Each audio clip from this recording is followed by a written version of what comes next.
ഇന്ന് നമുക്ക് evening സ്നാക്കായിട്ട് bread പോള റെഡിയാക്കി എടുക്കുക കേട്ടോ. വളരെ പെട്ടെന്ന് തന്നെ റെഡിയാക്കാൻ പറ്റുന്ന ഒരു സ്നാക്കാണിത്. കാരണം കുറച്ച് കുക്കിംഗ് ടൈമേ ഉള്ളൂ. ബ്രെഡ് വെച്ചിട്ടാണല്ലോ റെഡിയാക്കുന്നത്. പിന്നെ ഇതിലേക്ക് മെയിൻ ഇൻഗ്രീഡിയൻറ്റ് എഗ്ഗാണ് കേട്ടോ. അപ്പോൾ രണ്ടിനും കുക്കിംഗ് ടൈം കുറവായതുകൊണ്ട് തന്നെ നമുക്ക് പെട്ടെന്ന് ഒരു 10-15 മിനിറ്റ് കൊണ്ട് റെഡിയാക്കാൻ പറ്റുന്ന ഒരു സ്നാക്കായിട്ടത്. അപ്പോൾ പിന്നെ ഇതിലേക്ക് കുറച്ച് ഓയിൽ മതി കേട്ടോ. അപ്പം റെസിപ്പി നമുക്ക് നോക്കാം. അപ്പോൾ ഞാൻ ചിക്കൻ ഫ്രൈ ചെയ്ത് വെച്ചിട്ടുണ്ട്. അത് കുരുമുളക് പൊടിയും ഗരം മസാലയും ഉപ്പും ചേർത്താട്ടോ ഫ്രൈ ചെയ്തത്. പിന്നെ ഒരു 2 മീഡിയം സൈസ് സവാള എടുത്തിട്ടുണ്ട്. പിന്നെ ഒരു ടേബിൾ സ്പൂണോളം ഇഞ്ചി വെളുത്തുള്ളി പേസ്റ്റ്, പിന്നെ ഒരു പച്ചമുളകായിട്ട് എടുത്തിട്ടുള്ളത്. അതൊക്കെ ഓരോരുത്തരുടെ അനുസരിച്ചിട്ട് എടുക്കുക കേട്ടോ. കാരണം ഞാൻ കുരു കളഞ്ഞിട്ടാണ് എടുത്തിട്ടുള്ളത്.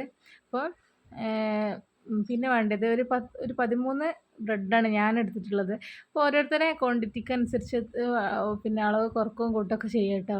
അപ്പോൾ അതിന് വേണ്ടിയിട്ട് ഇനി നമുക്കിതിൻ്റെയൊക്കെയുള്ള ഫില്ലിങ്സ് റെഡിയാക്കി എടുക്കുക. അപ്പോൾ ഞാൻ സവാളയും പച്ചമുളകും ഇതെല്ലാം ഒക്കെ ഒന്ന് വഴറ്റിയെടുക്കുന്നുണ്ട്. പിന്നെ ഒന്ന് റെഡി ആയതിനു ശേഷം അതിലേക്ക് ഒരു ടേബിൾ സ്പൂണ് കുരുമുളക്, ഒരു ടേബിൾ സ്പൂണ് ഇത് ബിരിയാണി മസാല കേട്ടോ ഞാൻ ചേർത്ത് കൊടുക്കുന്നത്. ഗരം മസാലയും ചേർത്ത് കൊടുക്കുക. നമ്മൾ ഇറാനി പോളൊക്കെ അതേപോലത്തെ ഒരു ഫില്ലിങ്സ് തന്നെയാണ് കേട്ടോ അത്. പിന്നെ നേരത്തെ ഫ്രൈ ചെയ്ത് വെച്ചിട്ടുണ്ട് അതിനെ ചിക്കന് ഇതിലേക്കൊന്ന് മിക്സിയിലിട്ട് ക്രഷ് ചെയ്തിട്ട് അതും ചേർത്ത് കൊടുക്കുന്നുണ്ട് കേട്ടോ. പിന്നെ തക്കാളി അങ്ങനെയൊന്നും ചേർത്ത് കൊടുക്കണില്ല. പിന്നെ മല്ലിച്ചപ്പൊക്കെ വേണ്ടവർക്ക് ചേർത്ത് കൊടുക്കുക കേട്ടോ. ഞാനിവിടെ ചേർത്ത് കൊടുക്കണില്ല. അപ്പം ആവശ്യമുള്ളവർക്ക് ചേർത്ത് കൊടുക്കുക. പിന്നെ ഇതിലേക്ക് ഒരു എഗ്ഗിൻ്റെയും മിൽക്കിൻ്റെയും ഒരു മിക്സറും ആണ് കേട്ടോ. അപ്പോൾ ഇതിൽ ഡിപ്പ് ചെയ്തിട്ടാണ് നമ്മൾ ബ്രെഡ് ഇതിൽ ഡിപ്പ് ചെയ്തിട്ടാണ് കേട്ടോ റെഡിയാക്കി എടുക്കുക. അപ്പോൾ അതിന് വേണ്ടിയിട്ട് ഞാൻ 6 മുട്ട എടുത്തിട്ടുള്ളത്. വീഡിയോയിൽ ഞാൻ 3 മുട്ട കാണിച്ചിട്ടുള്ളൂ. പിന്നെ ഞാൻ ഇതിൻ്റെ ഇത് തികയില്ലാന്ന് തോന്നിയപ്പോൾ ഞാൻ 3 മുട്ടയും കൂടി എടുത്തിട്ടുണ്ടായിരുന്നു കേട്ടോ.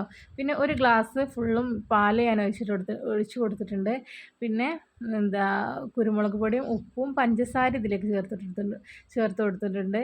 പിന്നെ നന്നായിട്ട് മിക്സ് ചെയ്ത് മാറ്റി വെക്കുക. പിന്നെ ഇതിലേക്കുള്ള ബ്രെഡ് സൈഡ് കട്ട് ചെയ്തിട്ട് എടുക്കട്ടോ. സൈഡ് കട്ട് ചെയ്യണമെന്ന് നിർബന്ധമൊന്നുമില്ല. ഞാൻ ഒന്ന് കട്ട് ചെയ്തെന്ന് മാത്രം. അപ്പോൾ സൈഡൊക്കെ കട്ട് ചെയ്തതിന് ശേഷം നമുക്ക് ആ ബ്രെഡിൻ്റെ മിക്സ്ചറിൽ മുക്കിയിട്ട് ഈ ചട്ടിയിലേക്ക് വെക്കണം കേട്ടോ. അപ്പോൾ ഞാൻ ഈ ചട്ടിയിൽ ഒന്ന് ഓയിൽ ഗ്രീസ് ചെയ്തെടുത്തിട്ടുണ്ട്. അപ്പോൾ ഞാൻ ഓരോ പിന്നെ ബ്രെഡും ആ എഗ്ഗിൻ്റെ മിക്സറിൽ ഡിപ്പ് ചെയ്തിട്ട് ചട്ടിയിലേക്ക് വെച്ച് കൊടുക്കുന്നുണ്ട് കേട്ടോ. പിന്നെ ഈ സമയം ഞാൻ ഒരു പാന് അടുപ്പത്ത് ചൂടാൻ വേണ്ടിയിട്ട് വെച്ചെടുത്തിട്ടുണ്ടായിരുന്നു.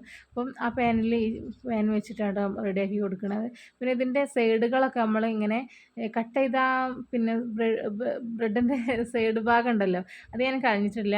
അപ്പം കളയണമെന്നില്ല. അപ്പോൾ അതും ഇതിൻ്റെ സൈഡ് ഫില്ല് ചെയ്യാൻ അത് യൂസ് ചെയ്യും കേട്ടോ. ബ്രെഡ് കട്ട് ചെയ്താണ് ഉണ്ടാക്കുന്നത് എന്ന് വെച്ചാൽ.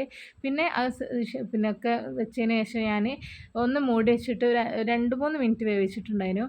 പിന്നെ അതിന് മേലേക്ക് ഈ ഫില്ലിങ്സൊക്കെ വെച്ചതിന് ശേഷം പിന്നെ ഈ മുട്ടയിൽ മുക്കിയിട്ട് ബാക്കി ബ്രെഡും കൂടിയും മേൽഭാഗം ഒന്ന് ഫില്ല് ചെയ്ത് വെക്കുകയാണ് കേട്ടോ. അപ്പോൾ ഇതിൻ്റെ സൈഡുകളൊക്കെ ഉണ്ടല്ലോ, ഈ ഉള്ളത്തെ ഫില്ലിങ്സ് കാണാത്ത രീതിയിൽ കവർ ചെയ്തിട്ട് വെക്കണം കേട്ടോ. അപ്പോൾ ബ്രെഡ് നമുക്ക് ഇങ്ങനെ പീസ് ഇങ്ങനെ എല്ലായിടത്തേക്കും അങ്ങനെ കാണാത്ത കോലത്തിൽ കഷ്ണമാക്കേണ്ടൊക്കെ നമുക്ക് അങ്ങനെ റെഡിക്ക് വെച്ച് കൊടുക്കുക. അങ്ങനെ വെച്ച് കൊടുത്തതിന് ശേഷം നമുക്ക് ഈ എഗ്ഗിൻ്റെ മിക്സർ ഉണ്ടല്ലോ, ബാക്കി വരുന്ന മിക്സർ, അപ്പോൾ അത് ഈ പിന്നെ ബ്രെഡിൻ്റെ മേലെ കൂടെ എല്ലായിടത്തൊന്ന് കവർ ചെയ്യണ രീതിയിൽ ഒഴിച്ച് കൊടുക്കണം കേട്ടോ. എന്നിട്ട് മൂടി വെച്ചിട്ട് ഒരു 10 മിനിറ്റിൻ്റെ അടുത്തൊക്കെ വേവിച്ചാൽ മതി. കാരണം പെട്ടെന്നാവും. 5 മിനിറ്റ് 10 മിനിറ്റ് ഒന്നും വേണ്ട കേട്ടോ, പെട്ടെന്ന് വേവും. പിന്നെ അതൊന്ന് മറിച്ചിട്ട് കൊടുക്കുക. കാരണം മുകൾ ഭാഗം ഒന്ന് മൊരിച്ചിട്ടെടുക്കണം. അപ്പോഴായിരിക്കും നല്ല ടേസ്റ്റ് ഉണ്ടാവുക കേട്ടോ. അപ്പം അങ്ങനെ പിന്നെ ഒരു പാത്രത്തിലേക്ക് വെച്ചിട്ട് ഇങ്ങനെ കൈ പൊള്ളാത്ത രീതിയിൽ ഇങ്ങനെ മറിച്ചിട്ട് കൊടുത്താൽ മതി. പെട്ടെന്ന് റെഡി ആവും കേട്ടോ അത്. പിന്നെ ഈ ഭാഗവും ഒരു 5 മിനിറ്റൊക്കെ വെച്ചാൽ മതി.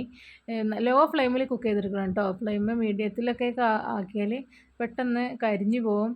പിന്നെ മീഡിയത്തിൽ ലോ ഫ്ലെയിമിലിട്ടിട്ട് വേറൊരു ചട്ടിയിൽ നമ്മൾ ഈ പിന്നെ പോളൻ്റെ ചട്ടി വെച്ചിട്ട് അങ്ങനെ ചെയ്തെടുത്താൽ മതി കേട്ടോ. അപ്പം ചൂടാറിയതിന് ശേഷം ഇപ്പോൾ ഒരു പാത്രത്തിലേക്ക് മാറ്റി. അപ്പോൾ നല്ല സോഫ്റ്റായിട്ട് വന്നിട്ടുണ്ട് കേട്ടോ.